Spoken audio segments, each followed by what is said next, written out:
Captain Jake Morrison stood on the bridge of the USS Defiance, watching the stars through the main window. The ship was not big or fancy like the military vessels back on Earth. It was a research ship. It's built for science and exploration. Jake had been its captain for 3 years now, and he loved every moment of it.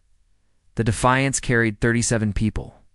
They were scientists, engineers, and crew members who wanted to learn about space. Dr. Lisa Grant, his chief science officer, was studying star formations in this sector. Lieutenant Ben Carter kept them on course through the dangerous areas of space. Dr. Elena Rodriguez made sure their engines ran smoothly. "Captain, we're getting some strange readings ahead," said Lieutenant Sam Kelly from the communications station. Sam was young, but very good at his job. He could pick up signals from across the galaxy. Jake walked over to look at Sam's screen. The readings showed something that should not be there. Space was bending and twisting in ways that made no sense. "What do you think it is, Lisa?" Jake asked his science officer. Dr. Grant looked at her instruments with worry on her face. She had studied space for 15 years, but this was new to her. "I've never seen anything like this, Captain. It looks like gravity is going crazy in that area. Should we go around it?" asked Ben from his navigation post. Jake thought about it. They were supposed to map this sector of space. Going around the strange area would mean their mission was not complete. But something felt wrong about what they were seeing. "Let's move. Closer, but slowly," Jake decided. "Keep our distance, but I want to know what's causing this." The Defiance moved forward at half speed. The crew watched their instruments carefully. Everything seemed normal at first. Then, without warning, alarms started ringing all over the ship, Captain, shouted Dr. Rodriguez from the engine room through the communication system. "The engines are failing. Something is pulling us in." Jake felt the ship shake and lurch forward. The stars outside began spinning as the Defiance was caught in whatever was causing the space distortion. "All hands, hold on," called over the ship's speakers. "Ben, can you get us out of here?" "I'm trying, Captain, but the controls aren't responding." Ben's hands moved quickly over his console, but nothing happened. The ship spun faster and faster. People held onto their chairs, and walls to keep from falling. Dr. Grant's equipment fell to the floor with loud crashes. In the medical bay, Dr. Amy Foster, their botanist, helped secure loose items that could hurt someone. After what felt like hours but was only minutes, the spinning stopped. The Defiance floated in space, but something was very wrong. The engines were quiet. The lights flickered.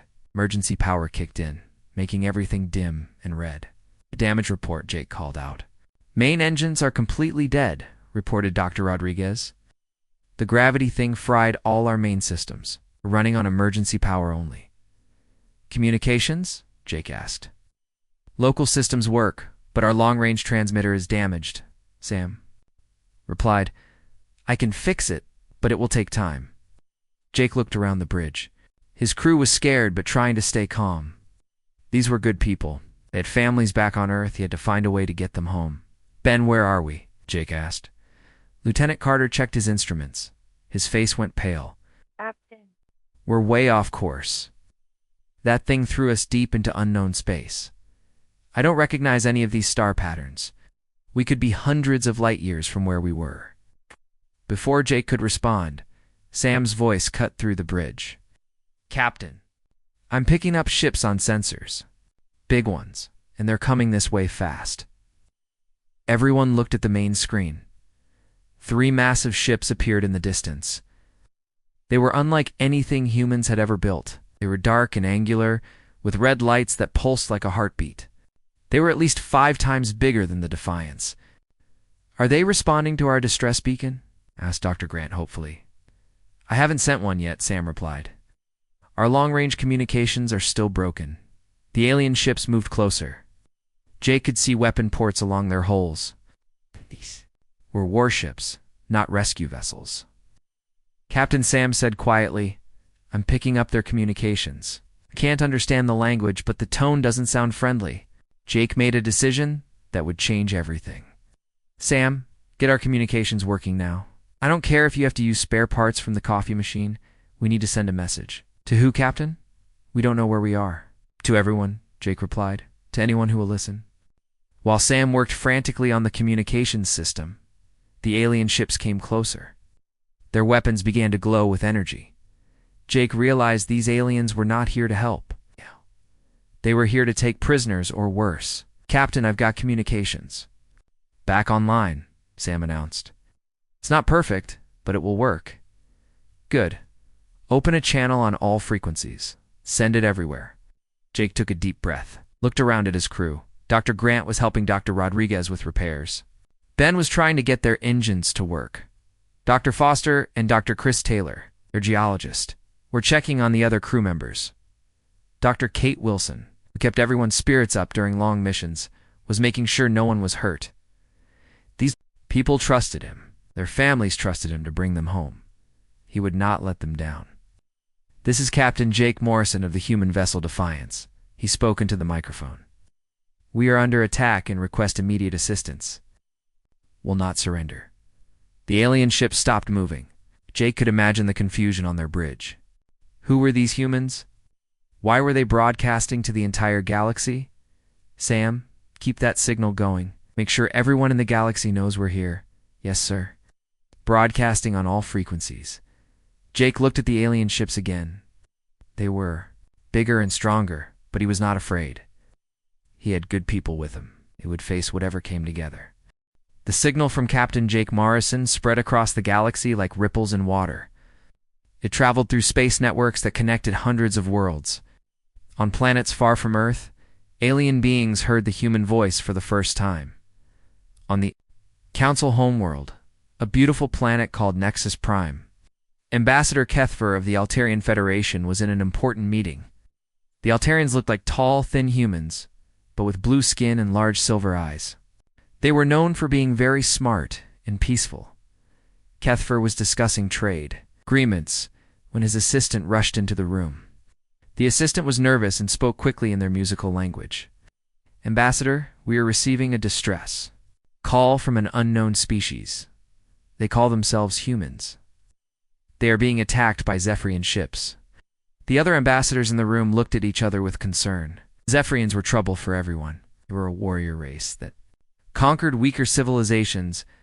They had dark gray skin and were very tall and strong. Their empire had grown by taking over planets and making slaves of the people who lived there. Where did this signal come from?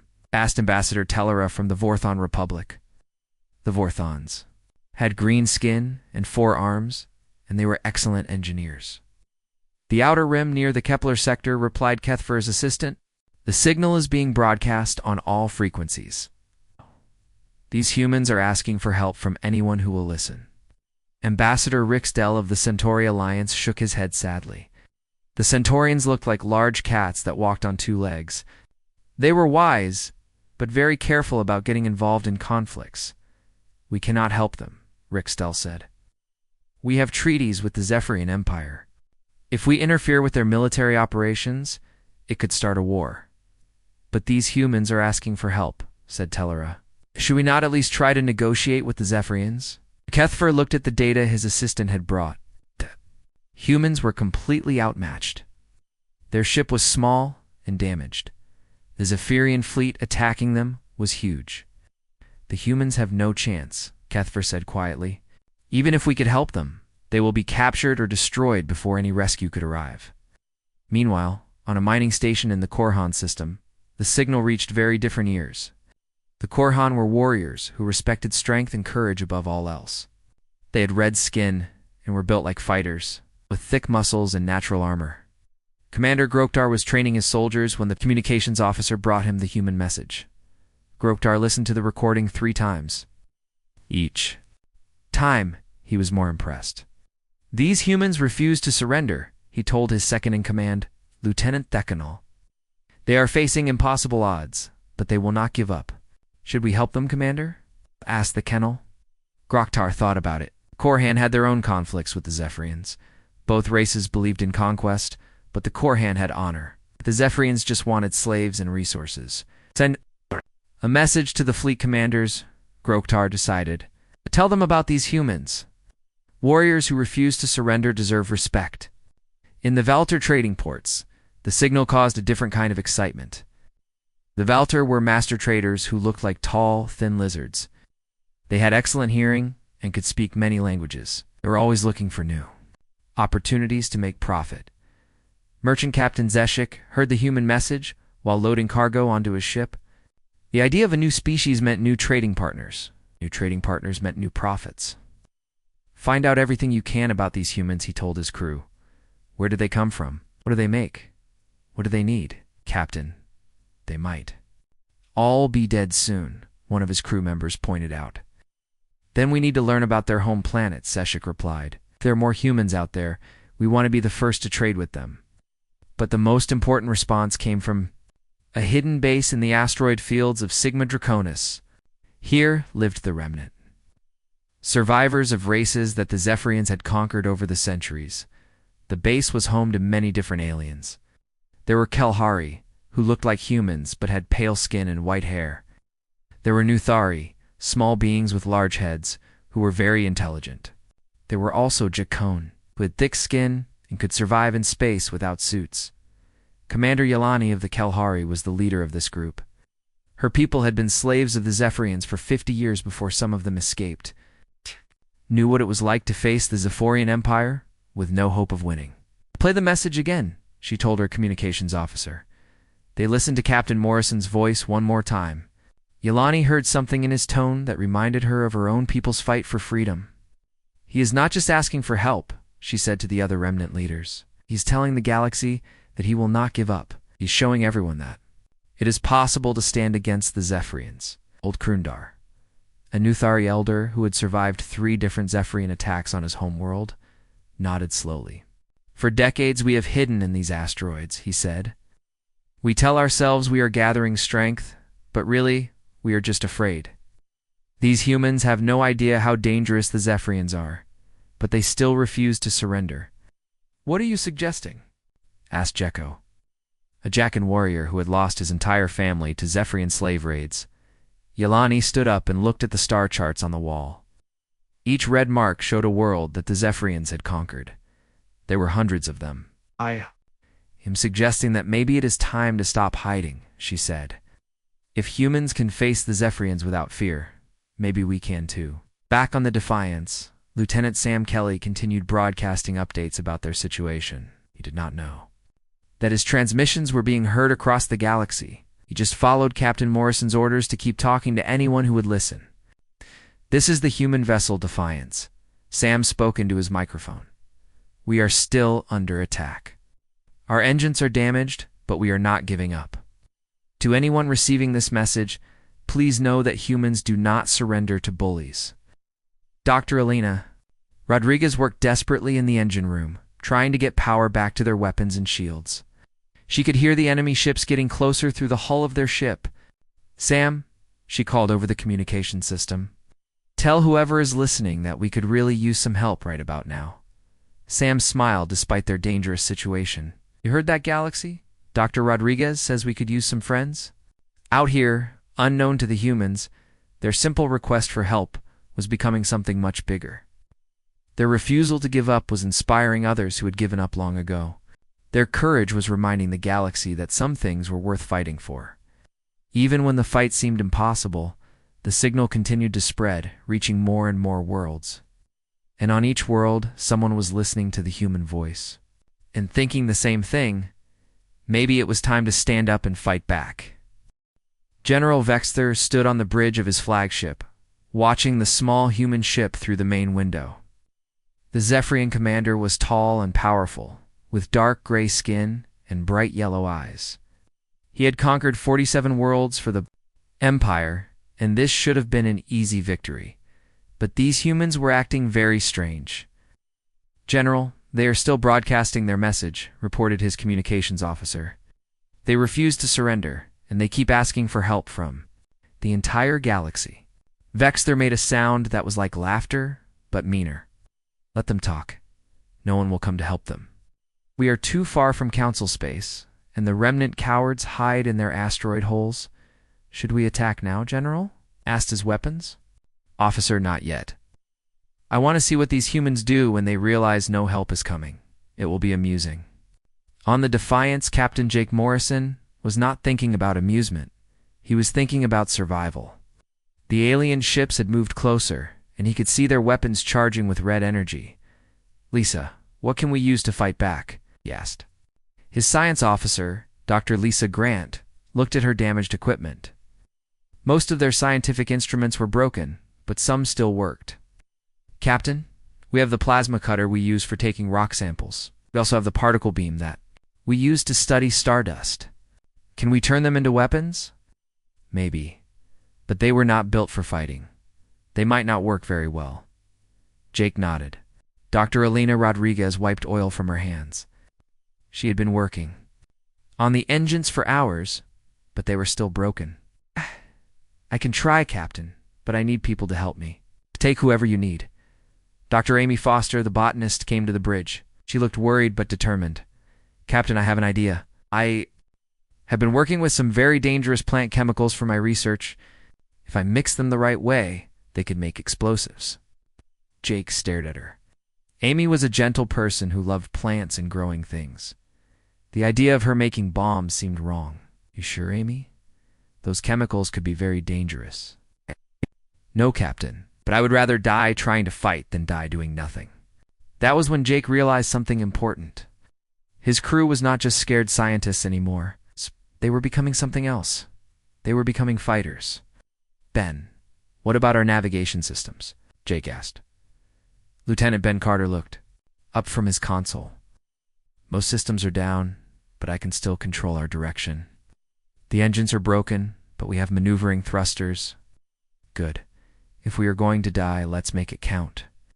Jake's plan was simple but crazy. They would use their scientific equipment as weapons, Amy's plant chemicals as explosives, and their damaged ship as a battering ram. "Dr. Chris Taylor, I never thought I would use my knowledge of rock chemistry to make bombs," he said. "None of us thought we would be in a space battle," Amy replied. "But here we are." In the medical bay, Dr. Kate Wilson was taking care of crew members who had been hurt when the ship was thrown around. She was not a doctor, but she knew first aid. More importantly, she knew how to keep people calm and brave. "Hey, how are we doing?" Jake asked when he visited the medical bay. "Everyone is scared, Captain, but no one wants to give up." Tommy Miller from engineering asked if he could help fight even though he hurt his arm. Sarah Johnson from the science lab wants to help. Amy make explosives even though she has never done anything like that before. Jake felt proud of his crew. These were not soldiers. They were researchers and engineers and scientists. But they were acting like the bravest people he had ever seen. "Captain," called Sam from the bridge, "the alien ships are moving closer. I think they are getting ready to attack." Jake returned to the bridge. Through the window, he could see the enemy ships clearly now. They were huge and covered with weapons. The Defiance looked like a toy next to them. "Sam, are you still broadcasting?" Jake asked. "Yes, Captain. I am telling everyone what we are doing. If someone out there is listening, they will know that humans do not give up without a fight." General Vexter was listening to the human broadcasts. He was getting more confused by the minute. The humans were talking about turning their science, tools into weapons, or making explosives from plant chemicals. They were planning to ram his flagship with their tiny ship. "This makes no sense," he told his officers. "Why are they not begging for mercy? Why are they not trying to negotiate?" His second-in-command, Captain Krelver, looked at the tactical display. "General, they are clearly planning to fight to the death, but their ship is too small and weak to hurt us." None of the Zephyrians could answer that question. In their culture, when defeat was certain, the smart thing to do was surrender and hope for mercy. Fighting when you could not win was considered stupid, but the humans were not thinking about winning or losing. They were thinking about something else entirely. "Lisa, how are those weapons coming?" Jake asked. "The plasma cutter is ready, Captain. It is not very powerful, but it might damage their hull if we get close enough. Elena has the particle beam working too." "Good, Amy. What about the explosives?" "I have 12 bombs ready, Captain." "They are not very big, but they should make a nice surprise for anyone who tries to board our ship." Looked around the bridge. His crew was ready. They had turned their peaceful research ship into a fighting vessel. It was not much, but it was theirs. Sam, send one more message, Jake ordered. Yes, Captain. What should I say? Jake thought for a moment. He wanted to say something that would make his crew proud, something that would tell the galaxy who humans really were. Tell them this: we are the crew of the Defiance, came to space to learn and explore. We never wanted to fight anyone. If someone wants to hurt us or make us slaves, they will have to earn it. We will not make it easy for them. Sam broadcast the message across the galaxy. On dozens of worlds, alien beings heard Captain Morrison's words and felt something they had not felt in a long time. They felt hope. General Vexter heard the message too. For the first time in his military career, he felt something he had never felt before when facing an enemy. He felt respect. Commander Yeleny stood in the command center of the Remnant base, looking at the communications screen. The human broadcasts were still coming in, and each message made her more determined. How many ships can we gather? She asked her officers. Old Krundar, the Nutheri elder, checked his datapad. We have 17 combat vessels hidden in different asteroid fields. Battle fleet, said Jekko, the Jakone warrior. It is more than the humans have, Yeleny replied, and they are still fighting. Meanwhile in Korhan space, Commander Grokatar was having his own meeting. The warrior race was known for being direct and honest. They did not like long discussions. Humans fight with honor, Grokatar told his captains. They refuse to surrender even when they cannot win. This is the way of warriors. But they are not our people, said Captain Mokhtar. Why should we risk our ships for strangers? Because warriors help other warriors, Grokatar answered. And because the Zephyrians are our enemies too. In the Valter trading system, merchant. Captain Zeshik was making calculations. The lizard-like trader had been thinking about the humans all day. If we help save these humans, they will remember us, he told his crew. When we meet their home worlds, they will want to trade with us first. But Captain, what if we lose our ships? Asked his first mate. Then we lose ships, Zeshik said simply. But if we succeed, we gain a whole new species as trading partners. The profit could be enormous. Even on the council worlds, things were changing. Ambassador Kethfer received a private message from his government. The Altarian people had been listening to the human broadcasts, and they were not happy with their government's decision to do nothing. The people are protesting in the capital, his assistant reported. They say we should help the humans. Say it is the right thing to do. Kethfer felt conflicted. The treaties with the Zephyrians were important for peace, but the human courage was inspiring his people to be brave too. On the Defiance, Captain Jake Morrison did not know about any of these discussions. He was focused on preparing his ship for battle, and their weapons were fully charged. Captain, said Lieutenant Sam Kelly, I am getting something strange on the long-range sensors. There are ships coming toward us from different directions. Jake looked at the sensor display. There were dots appearing at the edge of their scanner range. They were still very far away, but they were coming fast. How many ships? Jake asked. I count at least 30, maybe more. They are coming from 5 different directions. Dr. Lisa. Grant checked her instruments. Captain, those are not Zephyrian ships. The engine signatures are all different. Some of them I have never seen before. General Vexter was getting the same reports on his flagship. His communications officer looked worried. They appear to be from different species. What species? Vexter demanded. Can identify Korhan battlecruisers, some remnant vessels, and several others we do not recognize. They are all heading directly for us. Vexter could not believe what he was hearing. This is impossible. No one risks war with the Zephyrian Empire for strangers. But the evidence was right there on his screens. Jake felt hope. For the first time since the battle began, Sam, try to contact those ships, Jake ordered. Yes, Captain. This is the human vessel Defiance, calling approaching vessels. Please identify yourselves. The first response came from Commander Grokatar. This is the Korhan battle fleet. We heard your call for help. Warriors should not fight alone. The response was from Yeleny. This is the Remnant Alliance. We know what it is like to face the Zephyrians. You are not alone anymore. More voices followed. Captain Zeshik from the Valter fleet. Even some council ships that had come without official permission. Jake could hardly believe it. How many ships are coming? Sam. Over 50 now, Captain. And more are arriving every few minutes. Dr. Alina Rodriguez called from the engine. Room, Captain. I have managed to get partial power back to our engines. We can move, but not very fast. The rescue fleet began arriving in the battle area. First, with their red hulls and heavy weapons, they took positions between the Defiance and the Zephyrian fleet. Commander Groktar sent a message to General Vexter. Zephyrian commander, you face the humans and their allies now. Leave this system or face the consequences. Was furious? You dare threaten the Zephyrian Empire? We will destroy all of you? But more ships kept arriving. The Valter traders positioned themselves to help with repairs and medical aid.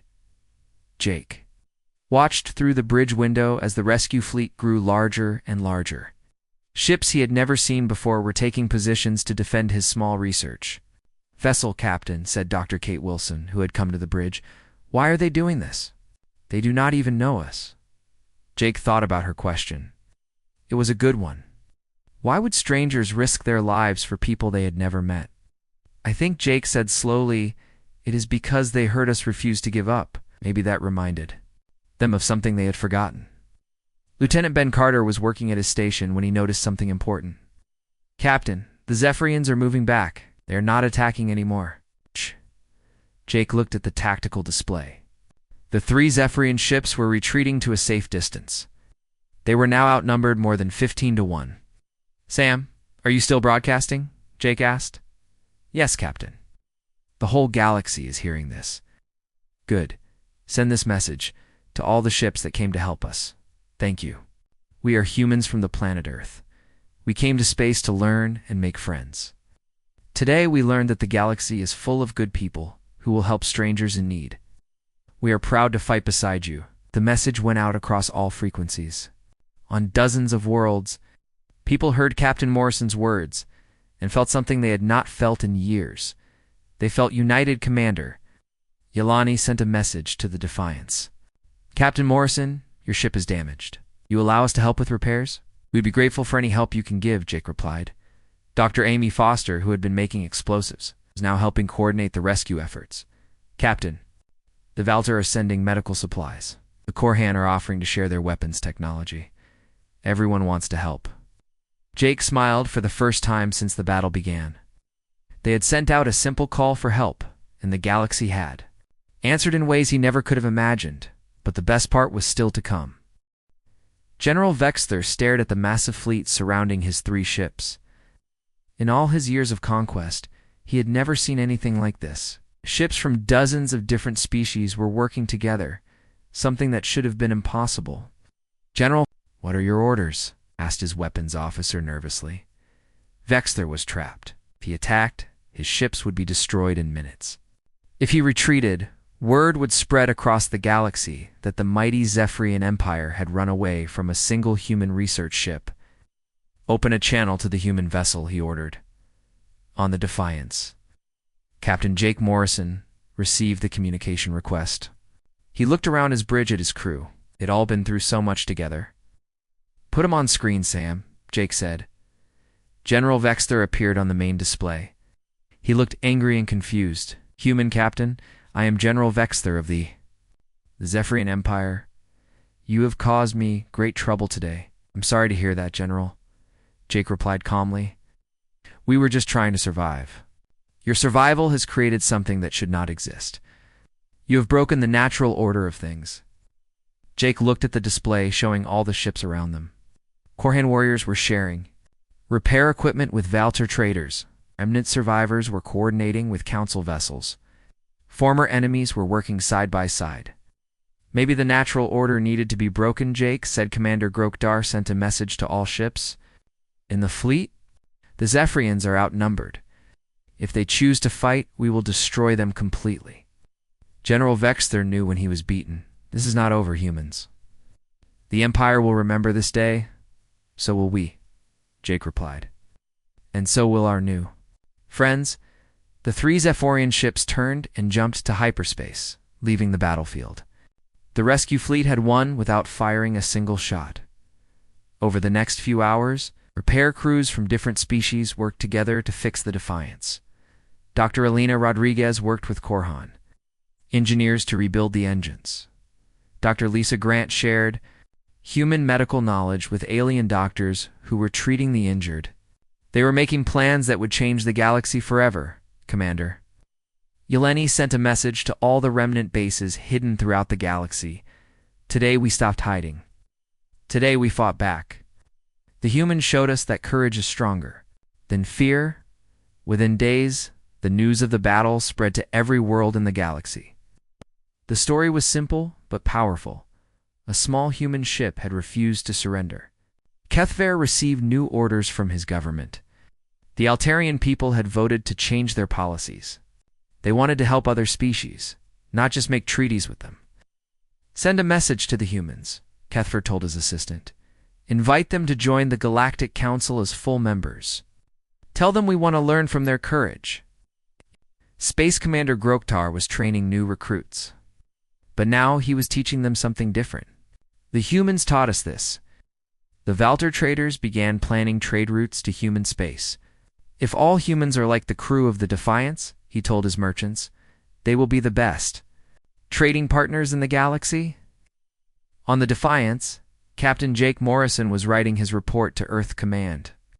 How could he explain what had happened? How could he tell them that a simple SOS had changed everything? Captain, said Dr. Kate Wilson, what do you think will happen now? Jake looked out at the stars. The rescue fleet was still there, but now they were not just protecting the Defiance. They were planning for the future. I think, Jake said, we just made a lot of new friends. 6 months later, Captain Jake Morrison stood on the bridge of a new ship. The USS Alliance was the first vessel built by humans and aliens working together. It was bigger than the Defiance and much more advanced, but it was still a ship for exploration and learning. Dr. Lisa Grant was his science officer again. But now, she had assistants from 12 different species. Lieutenant Ben Carter navigated, using star charts shared by traders from across the galaxy. Dr. Elena Rodriguez maintained engines that used technology from 5 different civilizations. The crew of the Alliance was half human and half alien. They worked together like they had known each other for years. Dr. Amy Foster grew plants from dozens of worlds in her new laboratory. Dr. Chris Taylor studied rocks and minerals that no human had ever seen before. Jake received a message from Earth. The planet was now part of the Galactic Council, and human ships were exploring parts of space that had been closed to them before. But more importantly, humans were helping other species solve their problems. Captain, said Lieutenant Sam Kelly, who is now the Alliance's communications officer, we are receiving a distress call from the Rigel system. What kind of distress? Jake asked. It is a Zephyrian mining colony, Captain. They say their workers are rebelling and they need help. Jake smiled. 6 months ago, this would have been a message asking for military support to crush a rebellion.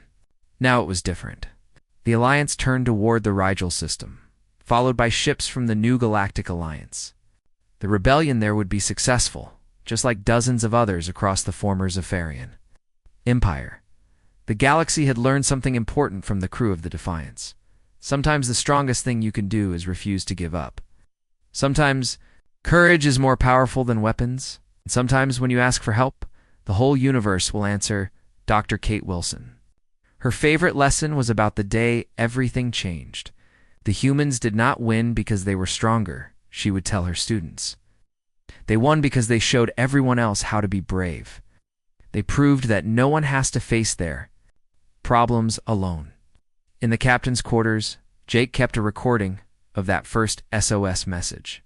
This is Captain Jake Morrison of the human vessel Defiance.